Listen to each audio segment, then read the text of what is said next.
झारखंड में जेएमएम ने लगातार दूसरी बार सत्ता में आकर हर किसी को हैरान कर दिया है। हेमंत और कल्पना सोरेन की पावर से विपक्षी गुट इंडिया ने लगातार दूसरी बार चुनाव जीत लिया है। जो इंडिया गठबंधन का प्रदर्शन रहा है वो बहुत बेहतर रहा है। लगभग 56 प्रत्याशी हम लोगों के जीते हैं और 24 एनडीए गठबंधन के लोगों ने जीत हासिल की है, जो लगभग 2/3 के बराबर हम लोगों के हिस्से में आता है। अब हुआ सरकार का एक इतिहास झारखंड में गढ़ने जा रहा है। झारखंड के सबसे युवा मुख्यमंत्री हेमंत सोरेन जब जेल भेजे गए थे, तब उसके बाद उन्होंने जिस तरह से कानूनी लड़ाई लड़ी, उसने उन्हें जनता के और करीब ला दिया। हेमंत सोरेन आदिवासी अधिकारों की सियासत करते हैं। इसी वजह से आदिवासी बहुल राज्य में उनकी एक खास पहचान बन गई है। इस बार के चुनावों में हेमंत सोरेन की पत्नी कल्पना सोरेन ने लगभग 2 महीनों में तकरीबन 200 चुनावी रैलियों को संबोधित किया। एक तरह से कल्पना ने प्रचार की पूरी जिम्मेदारी संभाली।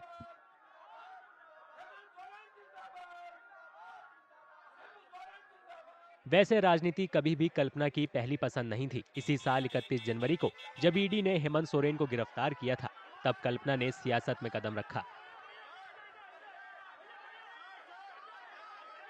पब्लिक लाइफ में आप आ चुकी हैं, कितना मुश्किल हो रहा है। आप एक माँ भी है, घर संभालना, पब्लिक लाइफ कितना अलग डिफरेंट ये एक्सपीरियंस है।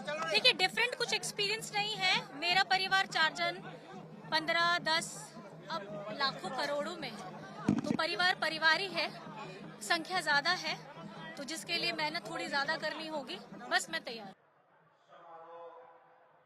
इलेक्शन एक्सपर्ट के मुताबिक कल्पना आदिवासी मतदाताओं के बीच सहानुभूति की लहर पैदा करने में कामयाब रही, जबकि बीजेपी एंटी इनकम्बेंसी का फायदा उठाने में कामयाब नहीं हो पाई। Her presence among the masses and among the people, her rallies went a long way in convincing the women of the state, the tribal women, everywhere that she went. And women voters are always important, more than men. We've seen that it's the women who are in the queue for voting and all that. So if women voters are a factor here, Kalpana Soren has a huge role to play in this. Hemant Soren ने प्रचार के दौरान BJP पर उनकी सरकार को अस्थिर करने के भी आरोप लगाए थे। बीजेपी नेताओं को हेमंत सोरेन ने कोचिंग मास्टर तक कह दिया था। हेमंत सोरेन ने यह भी कहा था कि वो एक आदिवासी मुख्यमंत्री को 5 साल का कार्यकाल पूरा करने को पचा नहीं पा रही है। गुजरात से, असम से, महाराष्ट्र से लोगों को ला करके यहाँ आदिवासी, दलित, पिछड़ा अल्पसंख्यक के ऊपर जहर बोने का काम करता है और एक दूसरे से लड़वाने का काम करता है। समाज तो छोड़ो, ये घर भी फोड़ने का काम करता है, पार्टी तोड़ने का काम करता है। आए दिन कभी इस विधायक को खरीद ले, कभी उस विधायक को खरीद ले।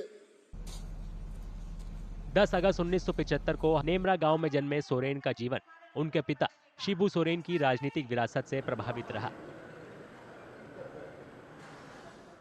2013 में कांग्रेस और आरजेडी के समर्थन से सोरेन राज्य के सबसे युवा मुख्यमंत्री बने। तो हेमंत सोरेन ने शिबू सोरेन के अक्स को तो अपना लिया, उसकी जैसी दाढ़ी और उसके जैसा लुक अपना लिया। इन्होंने अपने कैरेक्टर को भी शिबू सोरेन की कैरेक्टर में ढालने की कोशिश की है। बोलने के अंदाज को भी हेमंत सोरेन ने शिबू सोरेन की तरह कॉपी किया है, मैं ये देख रहा हूँ। इसलिए शिबू सोरेन की जो कमी इस 2024 के दरमियान जो सभाओं में या भाषणों में या चुनावी पूरे प्रक्रिया में जो उनकी कमी थी, वो मोर देन 75% जो है उन्होंने इस कमी को पूरी की है।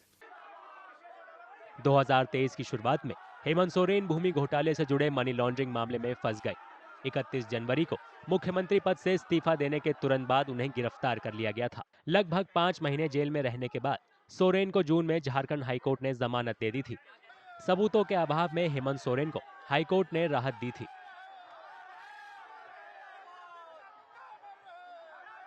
हेमंत सोरेन ने तब लगातार कहा था कि उनकी गिरफ्तारी राजनीति से प्रेरित थी।